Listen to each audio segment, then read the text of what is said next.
예, 우리 할렐루야 샬롬 하고 인사합니다. 할렐루야 샬롬 샬롬 샬롬 샬롬 샬롬. 하나님 사랑합니다. 여러분 주 안에서 사랑합니다. 네, 나도 그들 중에 있느니라. In my name there am I with them. There am I with them. 내 형제가 죄를 범하거든 가서 너와 그 사람과 상대하여 권고하라. 만일 들으면 내가 내 형제를 얻을 것이라 이렇게 말씀하고 있어요. 19절에 보면. 그러면서 20절 마지막 절에 두세 사람이 내 이름으로 모인 곳에서 나도 그들 중에 있느니라. 우리 이 기도 많이 하죠. 예, 너희 두세 사람이 내 이름으로 있는 그곳에 내가 너희 중에 함께 있겠다. 오늘 함께 나누는 말씀이 우리에게 귀한 은혜가 되기를 주 이름으로 축복합니다.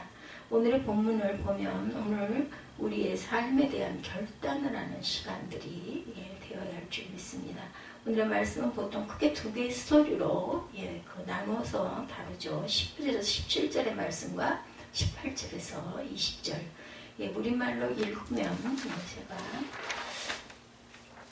마태복음 18장 말씀 한번 잠깐 다시 보겠습니다.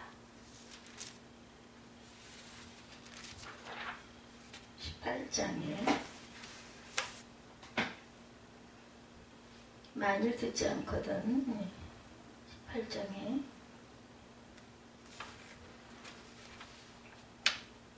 15절에서 17절 내 형제가 죄를 범하거든 가서 너와 그 사람과 상대하여 권고하라. 만일 들으면 내가 내 형제를 얻을 것이요 만일 듣지 않거든 한두 사람을 데리고 가서 두세 증인의 입으로 말마다 확정케 하라. 만일 그들이 말도 듣지 않거든 교회의 말하고 교회의 말도 듣지 않거든 이방인과 세리와 같이 여기라 이렇게 말씀을 하시죠. 그리고 18절에서 20절 말씀에는 너희에게 이르노니 두 번째 무엇이든지 너희가 땅에서 매면 하늘에서 매일 것이요 무엇이든지 땅에서 풀면 하늘에서도 풀리리라. 진실로 다시 너희에게 이르노니 너희 중에 두세 사람이 땅에서 합심하여 무엇이든지 구하면 하늘에 계신 내 아버지께서 그들을 위하여 이르게 하시리라. 두세 사람이 내 이름 모인 곳에는 나도 그들 중에 있느니라. 오늘 제목이 나도 그들 중에 있느니라 이렇게 제목을 잡고 함께 은혜를 나눕니다. 빈부에서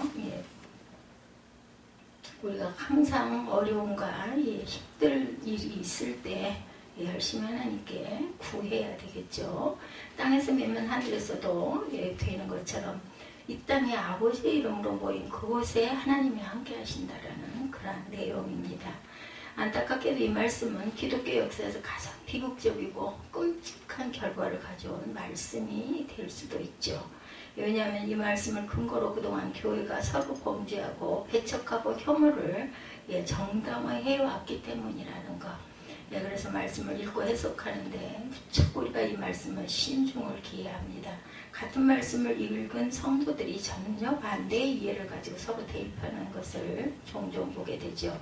같은 말씀을 읽는 사람들이 맞을까 싶을 정도로 같은 하나님 말씀인데 보는 시각, 또 저는 시각보다는 마음 상태에 따라서 해석하는 게 부정적이 될 수도 있고 긍정적이 될 수 있다 생각을 합니다.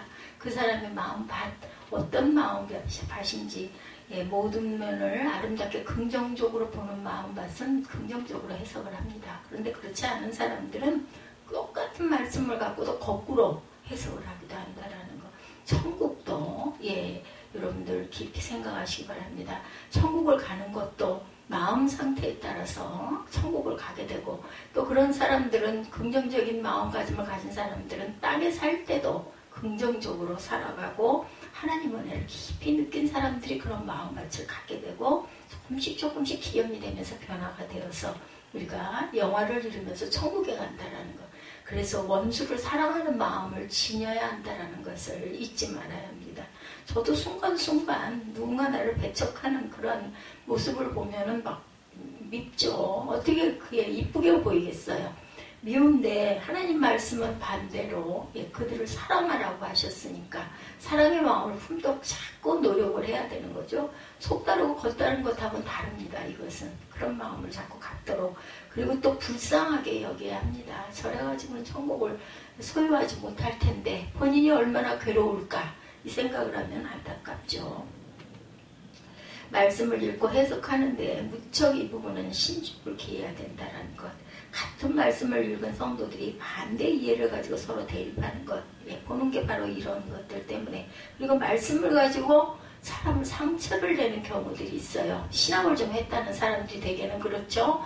자신의 그 신학을 정립을 하고 거기서 조금만 다르게 좀 눈에 거슬리게 불거나 하면은 그걸 갖고 찝대고 그걸 가지고 아프게 합니다. 그것은 예수님의 뜻이 아니세요. 그거는 깨달아 알게끔 자꾸 권면을 하고, 물론 좀 다르고 무지한 부분이 있다 하더라도 그걸 잘 풀어서 이해를 시켜서 그 사람이 수긍을 하게끔 좋은 뜻으로 인도를 해야 좋은 관계를 이루게 되고, 주님께서는 너에게 서로 사랑하라고 그랬지 너희가 정죄하고 비판하라고 그러시지 않으셨거든요.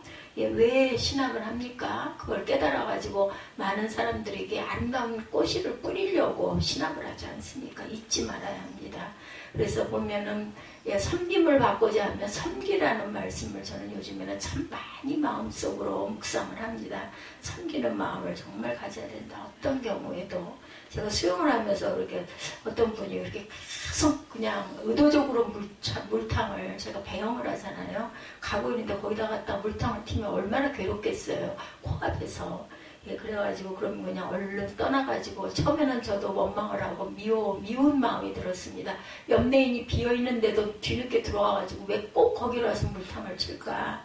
그래서 정말 미운 마음도 들고 속으로 아주 기분이 언짢고 했는데 어느 순간 그래 내가 잘 못하니까 얼른 비켜주자. 저 사람 얼마나 불편할까.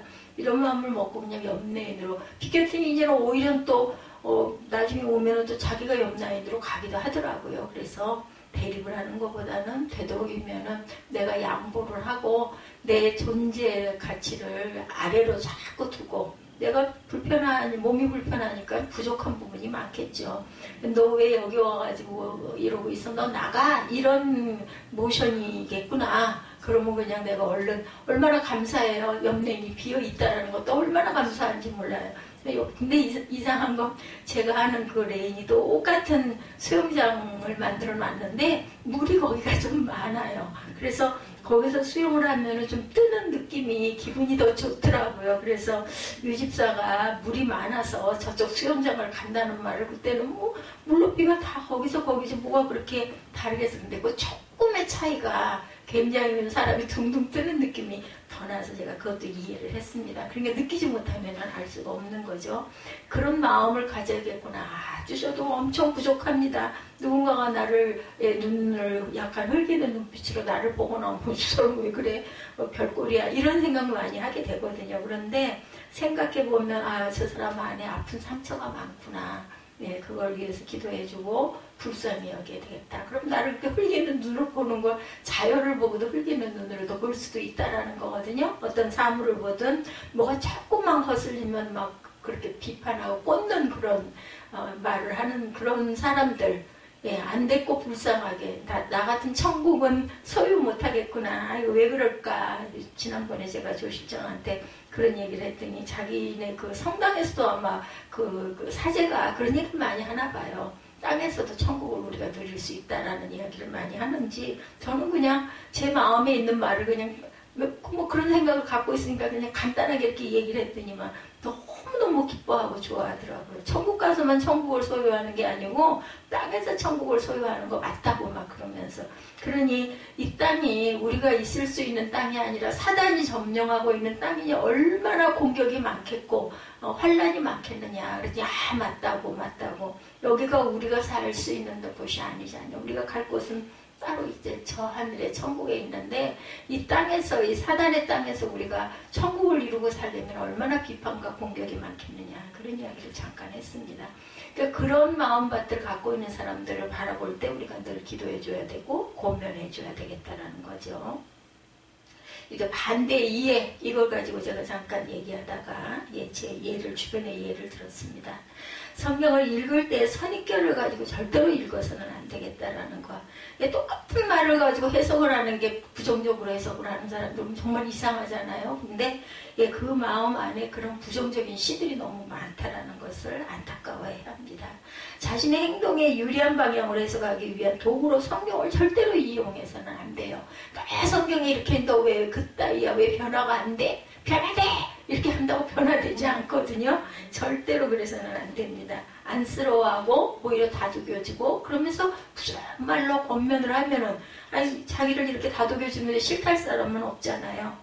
사람을 파악을 잘해야 됩니다. 사람마다 다르기 때문에 한 문장이나 단어에 집착해서 전체 문단에서 하고자 하는 이야기를 제대로 듣지 않는 것도 문제입니다. 거기 딱 꽂히면 그냥 그거 위주로만 자꾸 말을 누가 그러더라고요. 우리 조 실장이 그러더라고요. 거기서 이단이 나오잖아요. 얘기를 하면서 우리가 함께 웃었습니다. 문맥과 행간을 함께 읽지 않으면 말씀이 하고자 하는 말을 왜곡해서 이해할 수 있다. 거기서 이단이 나와요. 잘 해석하다가 나중에 끝에 끝단짜죠? 그게 변화되는 거. 문맥은 앞뒤의 이야기를 살펴보는 것이고 행간은 이야기 뒤에 숨겨진 그 의미를 끄집어내야 하는 것이죠. 오늘 이야기를 정확하게 알기 위해서 이야기가 어떤 분위기 속에서 어떤 이야기를 하는지가 나온 이야기인지를 그래서 성경은 앞뒤를 읽어야 돼요. 예를 들어서 저희가 18장을 읽을 때는 18장의 15절에서 20절까지만 앞부분을 확실하게 이해를 하고 가야 된다.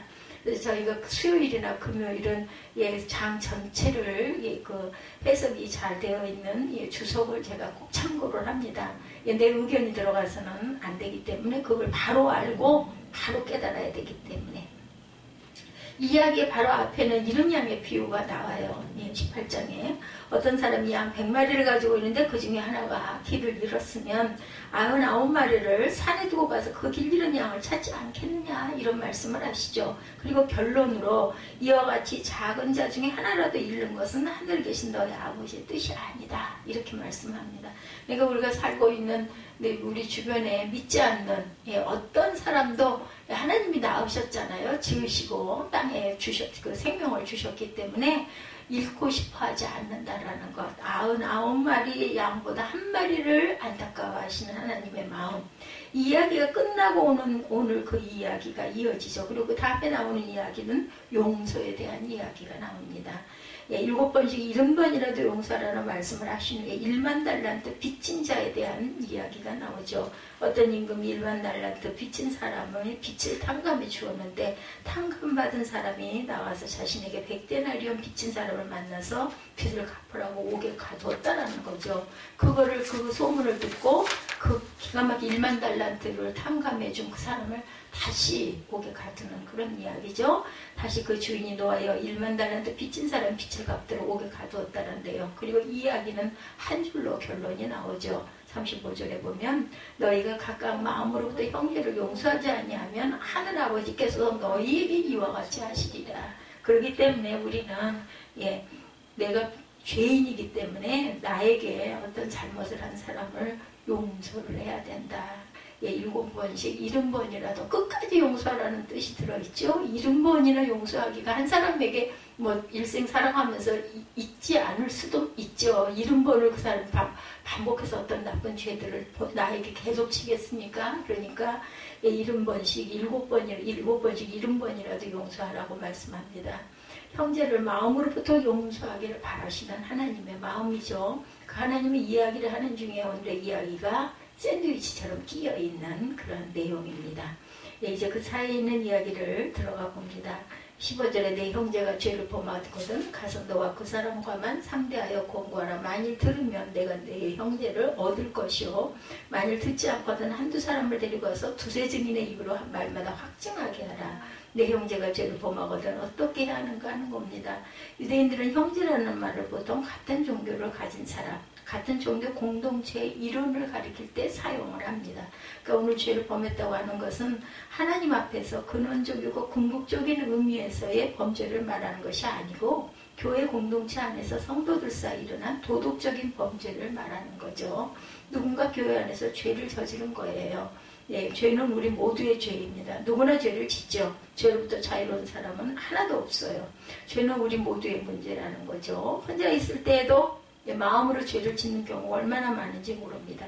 2명 있을 때에도 죄를 짓죠. 2명 이상의 공동체에서 죄가 문제가 돼서 공동체가 깨지기도 하고 위태로워지기도 합니다. 이런 경우에 개인의 죄가 개인의 문제로 끝나지를 않죠. 개인의 죄를 할지라도 공동체가 앞장서서 해결하는 전체의 문제가 되기도 합니다. 공동체 안에서 일어난 죄는 공동체를, 인간관계를 깨뜨리죠. 그리고 공동체를 무너뜨립니다. 형제가 범죄했을 때 교회는 과연 어떻게 해야 할까? 어떻게 해야 피해자를 위로하고 가해자를 회개하게 하고 공동체를 유지할 수 있을까? 예수께서는 단계별로 해야 할 일들에 대해서 말씀하고 계시는 거예요. 1단계는 가서 너와 그 사람과 상대하여 권고하라 이렇게 얘기하죠. 여기서 그 사람은 죄를 지은 형제입니다. 그 사람은 상대에서 권고하는 이유는 죄를 지은 형제를 보호하기 위해서예요. 여러 사람들이 이렇게 얘기를 해가지고 집단으로 그 사람을 탄핵하고 내쫓는 것은 아닌 거죠. 첫 단계가 누군가 잘못했다고 여러 사람들 앞에 세워 망신을 주거나 인민재판식 몰아세우기가 되어서는 절대로 안 된다. 또한 죄를 지은 형제를 책망하고 정죄하기 위한 것이 아니라 그에게 죄를 고백할 기회를 주기 위함입니다. 중요한 것은요. 분명히 본인이 깨닫고 회개해야 된다는 데 중점이 있습니다. 절대로 회개를 안 하면 그건 어쩔 수가 없어요. 권면해서 떠나가게 하는 수밖에 없어요. 무엇이 죄악인지를 설명해주고 자신의 죄를 본인이 깨닫고 회개할 수 있는 기회를 주는 거죠. 또한 돌아올 기회를 주는 것입니다. 이것이 죄를 지은 형제와 첫 번째 화해 작전입니다. 만일 들으면 내가 내 형제를 얻은 것이요 하죠. 개인적으로 은밀하게 만나서 자존심 상하지 않게 잘 이야기를 했다 하더라도 책망을 듣는 경우 그것을 순순히 받아들이기가 굉장히 어렵습니다. 자존이 막 살아 일어나죠. 상대방은 자기 변호를 하기 위하여 아담과 하와처럼 첫 번째 범죄한 아담과 하와처럼 아담은 당신이 만들어준 저 여자가 내게 주어서 먹었습니다. 하와한테 또 하나님은 네가 왜 그걸 따먹었느냐 왜 남편에게 줬느냐 하니까 저 뱀이 먹으라고 그래서 먹었습니다. 다 책임 전가하지 내가 잘못했습니다 소리는 안 합니다. 그런데 중요한 것은 회개한 자는 아이고 제가 죄인입니다. 이렇게 고백을 하게 된다는 거죠. 자존심도 상하고 부끄럽기도 하고 불쾌하기도 하고 또 화가 나기도 해요. 그러니까 우리말에 옛말에 그런 말 있잖아요. 뭐한 놈이 썩낸다 이런 이야기가 있어요. 오히려 마혈기를 부립니다. 이보다 사람에서 우러나오는 겸손한 마음으로 형제의 잘못을 권고하는 것은 정말 어렵습니다. 그 정말 화가 나죠. 이렇게 대하면은 좋게 얘기를 하다가도 같이 이제 화가 나가지고 그 다음에는 좋은 결과가 얻어지기가 어렵습니다. 그만큼 형제를 향한 사랑이 필요하고 아끼는 마음이 없으면 이런 용기가 생기질 않아요. 내 입으로는 할 수가 없어요. 기도해야 되고 하나님이 그 마음과 힘을 주셔야 돼요. 그 마음과 힘을 주셔서 이제 내가 이렇게 해야지 하고 하다가도 또 부딪히면은 또 거기서 좋지 않은 결과가 일어나기도 하죠. 17절에 만일 그들의 말도 듣지 않거든 교회의 말하라고 얘기합니다. 교회의 말도 듣지 않거든 이방인과 세비와 같이 여겨라. 그럼 보내야 되고 본인이 못 견뎌서 나가죠. 대개는 이런 경우에 그 형제를 위해서 깨달도록 해달라고 보이지 않으면 오히려 나아요. 그럴 땐 더 기도하기가 좀 낫죠. 그 사람이 자리에서 말을 듣지 않고 꼿꼿하게 있는데 그 사람 기도를 하기가 어려운 거죠. 그런 기도를 입술에 내서 기도하면은 난리가 날 거니까 마음속으로 기도할 수밖에 없습니다. 지혜로워야 합니다. 그래서 말씀하시죠. 비둘기같이 순결하고 뱀같이 지혜로워라 이렇게 말씀을 하기도 하죠. 공동체가 거의 개입하는 것, 교회가 공식적으로 개입한다는 것은 형제를 재판한다는 말이 아니고 교회 공동체가 형제를 권면하기 위해 함께 구하고 노력해야 된다는 것. 오늘 복음서에서 교회라고 하는 단어가 나왔는데 예수님이 살아계실 때는 아직 오늘날 우리가 알고 있는 교회라는 존재의 이전이라는 것을 우리가 알아야 합니다. 이 말씀이 기록되던 시기에 구체적으로 세워지지는 않았지만 막 생겨나기 시작한 교회 공동체를 말합니다. 교회의 말도 듣지 않거든. 그러면 어떻게 해야 할까요? 이방인과 세리와 같이 여겨라. 흔히 이 말씀을 몇 번이고 노력하다가 안 되면 정죄하고 상대도 하지 말고 교회에서 출교시키라는 의미로 받아들이기도 합니다. 그런데 평상시에 예수님의 행적을 보면 그렇게 해석하는 것은 어울리지 않는다라는 것. 마태복음에서 예수님은 작은 자들, 약자들, 권력의 피라미드의 가장 아래에 있는 사람들에게 대해 걱정하셨던 분입니다. 나를 믿는 이 작은 사람 가운데 하나라도 걸려 넘어지게 하는 사람은 누구라도 차라리 금옥에 큰 맷돌을 달고 깊은 바다에 빠지는 편이 낫다. 18장 6절에 보면은 나오고 있죠. 예, 누구든지 나를 믿는 이 작은 자 중 하나를 실족하게 하면 차라리 연자 맷돌이 금옥에 달려 깊은 바다에 빠뜨려지는 것이 나으리라. 7절에 실족하게 하는 일들이 있으므로 말미암아 세상에 화가 있도다. 실족하게 하는 일이 없을 수는 없으나 실족하게 하는 그 사람에게는 화가 있다라고 이야기합니다.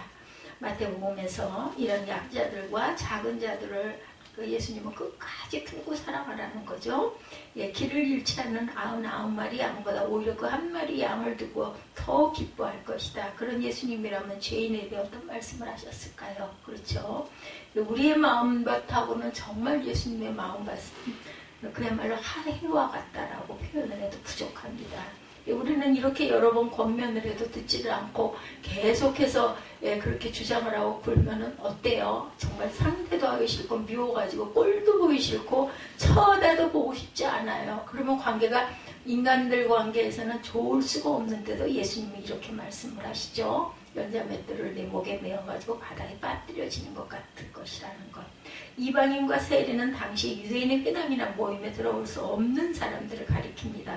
공동체 밖에 있는 사람을 가리키는 거죠. 오늘 말씀에 이방인과 세리와 같이 여기라고 하신 말씀을 헬라어 원문으로 직역하면 이래서 우리가 원문을 볼 줄 알아야 되고 해석을 할 줄 알아야 되는데 잘 못 보니까 해석 나와 있는 걸 보고라도 우리가 전해야 합니다. 원문은 너에게 있어서 그가 이방인과 세리처럼 되게 하라입니다.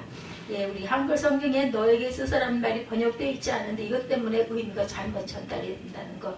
교회의 결정이 아니라 각 개인들이 그들과 거리를 두라는 의미입니다. 왜냐하면 개인이 그 사람들한테 오히려 거꾸로 흡수가 될 수 있기 때문에 거리를 두라라는 의미. 하지만 여기서도 그와의 접촉을 피하는 자체의 목적이 있는 게 아니라 공동체로부터의 소외라는 압력을 죄지은 형제에게 가함으로써 또다시 회개와 반성의 기회를 부여하라는 것에 목적이 있다는 거. 쉬운 얘기로 왜 그 아이들 무슨 말이야 왕따 이런 얘기 하죠. 그런 식으로 딱 좀 이렇게 거리를 두면 그 사람이 깨달지 않겠느냐라는 거죠. 여전히 그들을 돌봐야 될 대상으로 여겨야 한다라는 거 참 어려운 이야기죠. 중요한 것은 예수님의 세리와 죄인의 죄를 위해 오셨음을 인지하는 것입니다. 예수님은 온전한 자들, 그런 사람들이 아니라 정말 소외되고 불쌍한 자들을 위해서 오셨다라는 거죠. 끝까지 포기하지 않고 한 사람의 죄인을 돌이키려고 하는 것에 초점이 있는 것이라는 것. 흔히 우리가 개인을 대하는 방법을 세 가지로 나눌 수가 있죠. 첫 번째, 배척합니다. 그죠? 더 이상 좋지 않은 영향력을 공동체에 미치지 않도록 나아가게 하는 방법. 감자나 고구마 썩은 부분을 도려내듯이 교회 안에 죄인들을 나가라고 하면 깔끔하겠죠. 안 보면 되니까. 그렇죠? 많은 교회의 역사가 그랬어요. 습교에서 살아남은 사람들, 교회를 배신했던 배교자라고 불렸던 사람들이 교회에서 쫓겨나죠. 수많은 이단들을 마녀재판으로 사형을 시키기도 했습니다. 교회만큼 배척을 많이 하고 정죄한 것도 없을 정도로 이렇게 많은 배척과 정죄가 있었죠. 또 하나는 모른 척 하는 거예요. 안 들은 거, 안 듣는 거, 그냥 냅두고 듣지 않고 상대 안 하는 거. 그냥 거리를 둬버리는 거죠. 겉으로만 그냥 인사하는 걸 얘기합니다. 그 사람의 죄에 대해 서로 없던 일로 묻어두는 것입니다. 다 알고 있는 죄를 서로 묵인하는 거죠. 합리화를 시켜버립니다. 그렇게 하면 점점 더 구조는 썩어가게 되는 것이겠죠. 모른 척하는 것, 묵인하는 것은 결국 함께 죄인이 되는 것이라는 것. 그들의 죄에 함께 동참하는 것과 다르지 않다라는 거죠. 그리고 역시 최선의 방법은 오늘 성경 말씀처럼 권면해서 다시는 죄의 자리에 서지 않게. 이거 정말 어렵고 오래 걸립니다. 가족인 경우에는 더더군다나 힘들어요. 그래서 헤어지는 일들이 일어나죠. 부부 사이에서는. 죄인이 자신의 죄를 스스로 깨닫고 회개해서 공동체로 돌아오면 가장 이상적인 문제가 해결이 되겠죠. 그러나 그런 일이 정말 어렵다. 그래서 공동체가 필요하죠. 그리고 서로가 필요합니다. 내가 나의 죄, 나의 존재, 나의 약함으로 인해 힘들어할 때 우리의 버팀목이 되어줄 사람들이, 우리의 몸의 지체, 이 공동체를 이루고 있는 성도들이고 교회 공동체이기 때문이다.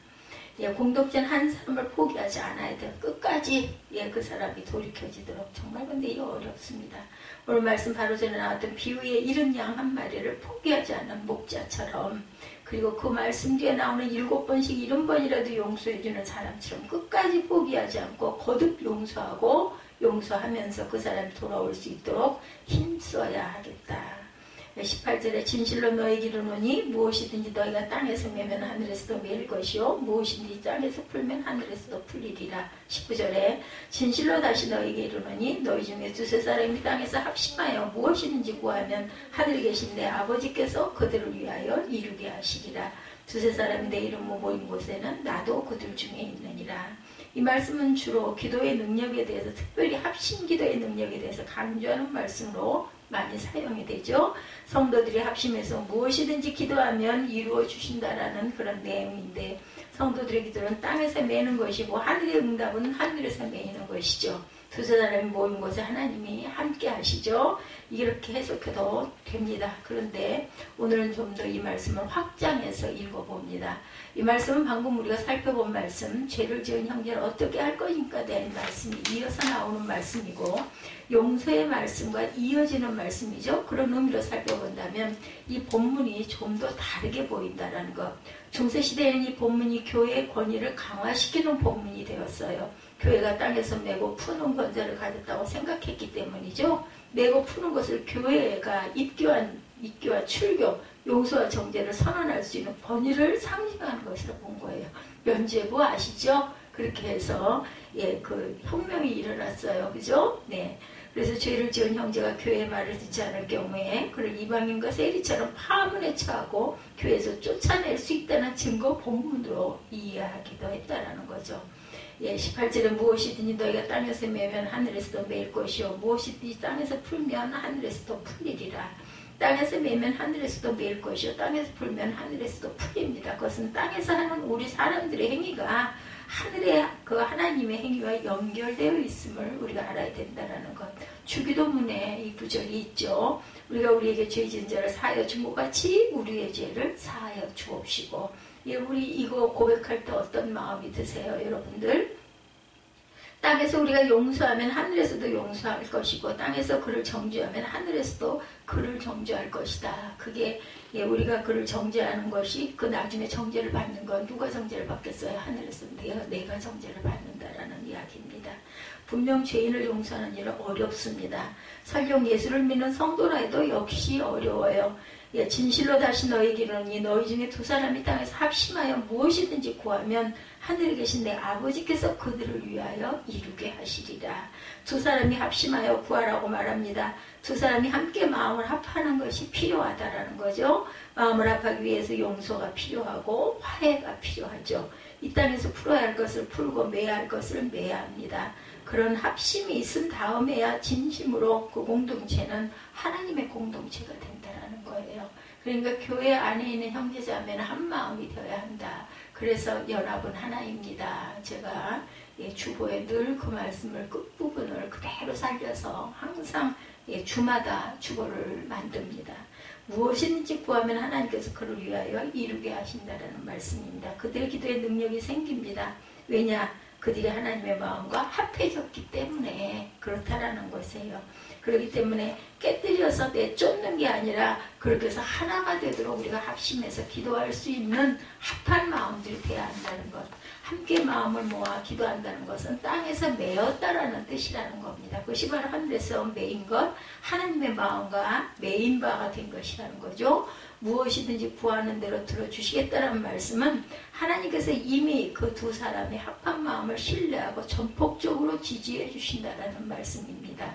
하나님께서 그들의 편이 되어 주시는 거죠. 하나님으로서의 성령께서 함께 계셔서 그들의 원하는 바를 하나님의 뜻에 일치되게 하신다. 20절에 두세 사람이 내 이름으로 모인 곳에 나도 그들 중에 있느니라. 두세 사람이 모인 곳은 가장 작은 단위의 공동체이죠. 나와 너 혹은 나와 너와 또 다른 너가 만난 우리라고 하는 작은 공동체, 기본 공동체의 그 모습이죠. 내 마음대로 할 수 없는 사람들, 타인의 마음이 서로 만나서 마음을 합해야 하는 공동체라는 것입니다. 그렇게 서로 다른 사람들이 하나의 이름, 예수님의 이름으로 모였어요. 교회라는 것은. 그 이름으로 모인 작은 공동체를 우리는 교회라고 합니다. 그리고 작고 보잘것없는 공동체 위에 예수께서 함께 하시겠다고 약속을 하셨어요. 이 말씀을 준비하면서 예수님이 말씀하신 공동체가 오늘 우리 한국교회 모습과 너무나 다르죠. 마음이 아프죠. 예, 그 두세 사람이 모인 작은 공동체는 아주 사람들의 눈 시선에 교회로 여겨지지도 않아요. 눈에 들어오지도 않아요. 적어도 50명, 100명 이상 그래야 교회지 이렇게들 생각을 합니다. 그래서 어느 교회 다니세요? 그러면은 중대형 교회 다니시는 분들은 아주 나 어느 교회 나가요 이렇게 잘하는데 작은 교회 다니시는 분은 그냥 작은 집 주위에 조그만한 교회에 나가요 이렇게들 대답을 많이 한다라는 거죠. 교회 이름이 중요하지는 않습니다. 근데 작은 공동체도 너희들 두세 사람이 내 이름으로 모인 그곳에 내가 있겠다라는 것은 교회로 허락을 하셨다라는 거예요. 예수께서. 그 대신 하나가 된 마음이 되었을 때입니다. 한 영혼이라도 잃어버리지 않기 위해서 끝까지 포기하지 않는 그런 마음을 한국교회는 용서라는 공동체를 가지고 있을까? 한국 기독교가 제일 싫어하는 것 3대 혐오가 있어요. 동성애, 공산주의, 이슬람. 그렇죠. 이거 혐오합니다. 교회 안에서 이 주제를 가지고 이야기하는 것 자체가 금기가 되어 있기도 합니다. 제 아무리 사람이 하나님이니 원수를 사랑하라는 말씀이니 해도 혐오 앞에서는 무용지물이 되죠. 논리도 필요 없습니다. 싫죠. 원수도 그런 원수가 없겠죠. 그런 이들 앞에서 이성을 잃어버리게 됩니다. 거룩하신 말씀을 선포하는 입에서 거친 욕설이 터져나오게 되죠. 목사님, 장로님들 입에서 전혀 걸러지지 않은 욕설이 나오는 것을 흔하게 보게 되는데 사탄과 싸우더라도 최소한 자신의 인격은 지켜야 하는 게 아닐까. 정말 어렵죠. 이거 혈기가 나게 되면은요 이성을 잃어버리게 되죠. 기독교 역사에서 이런 혐오는 끊이지 않고 일어나고 있었습니다. 마녀들을 지극히 혐오했던 중세에는 마녀라는 혐의만 받아도 화형을 당했다고 해요. 마녀가 아니라는 반복도 할 수가 없었다고 합니다. 마녀가 아니라는 것을 입증하기 위해서 신문을 받는다면 엄청나게 잔인한 고문 앞에 대부분 죽었다고 하죠. 기독교인들은 예수님을 죽인 유대인을 혐오했어요. 그들은 예수님을 죽인 유대인의 후손들을 끊임없이 미워합니다. 세계 제2차 대전에 아우슈비츠의 끔찍한 일 우리가 기억하죠? 600만 명을 살해한 그 사건. 하지만 그 사건이 있기 전에 이미 수백만 명의 유대인들이 여기저기서 유대인이라는 이유로 학살을 당했다는 것이죠. 한국교회에서 인권운동을 가장 반대하는 곳이 기독교 단체라는 거죠. 우리나라에서 2007년부터 벌써 10년이 넘도록 차별금지법을 제정하려고 하는데 가장 반대하는 곳이 기독교 단체라고 합니다. 차별금지법이라는 것은 동성애를 합법화한다는 그런 내용이죠. 너무 싫기 때문에 그런 것은 지금도 동성애는 불법이 아니다 그런 이유로 감옥에 가지는 않아요. 그렇죠? 차별을 금지한다는 것은 그것들을 양성화시키고 합법화시켜서 더욱더 조장시키고 확산시킨다는 것이 아니고 차별금지법의 내용을 간단히 요약하면 합리적인 이유 없이 성별, 장애, 병력, 나이, 출신 국가, 출신 민족, 인종, 피부색, 언어, 출신 지역, 용모 등 신체 조건, 혼인 여부, 임신 또는 출산, 가족 형태 등 가족 상황, 종교, 사상 또는 정치적 의견, 범죄 및 보호처분, 전력, 성적 취향, 학력, 사회적 신분 등을 이유로 고용, 재활, 용역 등의 공급이나 이용, 교육기관의 교육 및 직업 훈련, 법령과 정책의 지평에 있어서 개인이나 집단을 분리, 구별, 제한, 배제하거나 분리하게 대우하는 행위를 차별로 규정하고 이를 금지한다. 이런 뜻을 갖고 있다고 합니다. 어떤 이유로든 사람이 사람을 차별하지 말아야 한다는 것, 그게 인권의 핵심이라는 거죠. 차별금지법은 어떤 이유로든 그런 이유로 불이익을 당하는 것을 막자라는 그런 법이죠. 우리나라는 여전히 이런 일로 불이익을 당하는 일들이 많습니다. 그래서 법을 만들자는 거죠. 언젠가 법은 약자들을 위해서 꼭 필요한 거죠. 약자들을 위해서 필요합니다. 여성이라는 이유로 장애를 가졌다는 이유로 나이가 너무 어리다는 혹은 나이가 너무 많다는 이런 것으로 차별을 당하고 동남아 출신이라고 헌혈이라고 피부색이 검다고 전라도 출신이라고 경상도 출신이라고 다르다고 학력이 낮다고 흑수저라고 해서 차별당하면 안 된다는 우리 이런 건 굉장히 이해가 잘 돼요. 근데 아까 이슬람이나 그죠? 그 동성애 이런 사람들에 대해서는 마음으로 용인이 안 되지 않습니까? 그런 것까지도 우리가 받아들여야 한다. 그걸 교회가 들고 일어나서 난리가 날 것처럼 반대를 하고 성명을 했다는 거죠. 그러다 보니까 교회는 세상에서 오히려 앞에서 이야기했던 그런 차별당하는 사람들을 외면하는 꼴이 됐어요. 지금 전체적으로 제가 읽으면서 저도 깨닫고 느끼는 것은 맞아, 이런 거는 그러면 안 되지, 그죠? 인종이나 뭐 이런 걸 차별을 하거나 노약자라고 해서 차별하거나 여성이라고 차별하고 그건 아주 우리는 끔찍해하죠. 그런데 아까 말한 이슬람이나 아니면은 그 동성애나 이런 부분들은 그거는 아니지. 그걸 어떻게 우리가 그대로 수용을 해. 이렇게 간단하게 생각을 했는데 그 안에 넓은 의미의 이런 것들을 보면 그런 거 우리가 전체를 반대한 결과가 됐다는 거죠. 동성애자들만 교회를 싫어하게 된 것이 아니라 차별금지법이 필요한 모든 사람들이 교회를 혐오하게 되었다는 것. 교회는 인권을 무시하고 차별을 조장하는 곳이 돼버렸어요. 꼭 그걸 우리가 원했던 건 아닌데, 어렸을 때는 들어보지 못한 말인데 최근 들어 자주 듣는 말 하나가 있어요. 극혐이라는 말입니다. 극혐.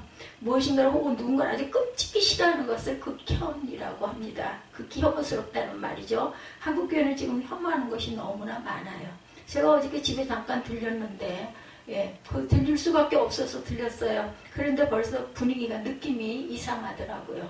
나중에 이렇게 나오면서 얼른 나왔죠. 보니까는 아마 예지가 있었기 때문에 엄마라는 분이 예지한테 가서 그걸 설명을 하는 그런 것이었던 것 같고, 우리 사무엘이 왜 못 느끼겠어. 나오면서 그러더라고. 기가 막혀. 내 집에도 갔는데 뭘 그런 걸 빨리 가자 그러고 했더니 왜 신경을 써야 되느냐고. 정말 문제입니다. 왜 내가 혐오를 받아야 되나, 내가 뭘 잘못했을까, 그냥 그런 생각을 하면서 그냥 말없이 나왔어요. 나오면서 내가 내 행동이 뭐가 그렇게 큰 그 아이에게 잘못을 했을까, 아무리 돌아봐도 모르겠는데 지금 이 극혐이라는 단어를 보면서 깨닫고 느끼는 건 그 아이가 나를 극혐하고 있는 것이고, 그것을 엄마는 막 좋게 이해를 시키느라고 너 방에 잠깐만 있어 뭐 이런 식으로, 이거는 어른이 같다고 인사를 하게 나와라, 이게 아니라 그냥 이해를 시키는 거죠. 참 마음이 안타까웠습니다. 세상이에요. 세상. 세상이 그런 곳이고, 교회가 섰던 그곳에서 사는 그 아이가 그걸 언제나 벗어날 것인가, 그 애가 50, 60이 되면 벗어날 것인지, 언제 무슨 사건으로 벗어날 것인지, 그거 어디다 맡겨야 되겠습니까? 하나님께 맡겨야 되겠죠? 하나님께 맡기고 기도할 수밖에 없고, 그동안 제가 그 불편하고 어려운 상황에도 10번 갈 거 그냥 5번 가고, 5번 갈 거 2번 가고, 그러니까 저는 저대로 또 아들아이에게 말을 들었어요. 집에, 그래서 거처를 집에다 두지 않고 교회에 나와서 이렇게 있으니까 이런 일이 일어나지, 이런 얘기를 제가 들었습니다. 글쎄요, 제가 잘못한 걸 거예요. 원수까지도 사랑하라고 했는데 교회가 스스로 장벽을 쌓아서는 안 되겠죠. 그래도 기도해 줘야 되겠죠. 불쌍하게 여겨야 되겠죠. 천국을 소유해야 될 텐데 저의 아이는 과연 어떻게 되고 어떻게 살아갈 것인가, 이 다음에 그걸 깨닫기나 할 것인가, 이런 생각을 합니다. 우리가 사랑해야 할 사람들은 누굴까요? 그렇게 혐오스럽다고 다 쫓아버리면 누구를 사랑하겠습니까? 그죠? 옳은 사람들끼리만 모여서 사랑하면서 우리는 공동체야, 이럴 수는 없다라는 거죠. 한국교회가 혐오를 조정하고 있는 동안 오히려 이 땅의 기독교가 세상 사람들의 혐오의 대상이 되지는 않을까. 한국교회가 인권을 무시하고 차별을 조정하고 가장 뒤떨어진 인권의식을 가졌다고 비난하죠. 그들이. 교회가 세상에 극혐이 되어가고 있는 그런 상황. 누구도 타인을 극혐할 권리는 없습니다. 하나님께서 한 사람 한 사람을 너무나 정성껏 심혈을 기울여 만드셨어요. 저와 여러분을. 그렇기 때문에 어떠한 생명도 고귀한 거죠. 하나님의 영이 그 안에 있는 한. 그렇죠? 이 땅에 누구도 하나님의 작품이 아닌 존재가 없습니다. 우리가 감히 누구를 혐오하겠습니까? 우리 안에 혐오를 없애지 않는 이상 세상에서 교회가 살아갈 수는 없습니다. 시골에서 농사 짓는 사람이 아주 꼴불견으로 생각하는 사람이 있는데 어쩌다 도시에서 놀러와서는 기름 냄새에 코를 막는 사람, 거름 냄새에 코를 막는 사람들이라고 합니다. 늘상 거름 썩는 냄새를 맡고 사는 사람 앞에서 예의가 아니겠죠? 혐오의 문제도 그와 같다고 생각을 해봅니다. 동성애니 이슬람이니 공산주의니 하는 것들을 다 좋다 하고 수용하자는 것이 아니고 마음에 안 들어도 냄새나는 거름처럼 눈살이 찌푸러지더라도 참아야 한다는 겁니다. 그들도 한 영혼임을 기억하고 포기하지 말고 기도해 줘야 된다는 것.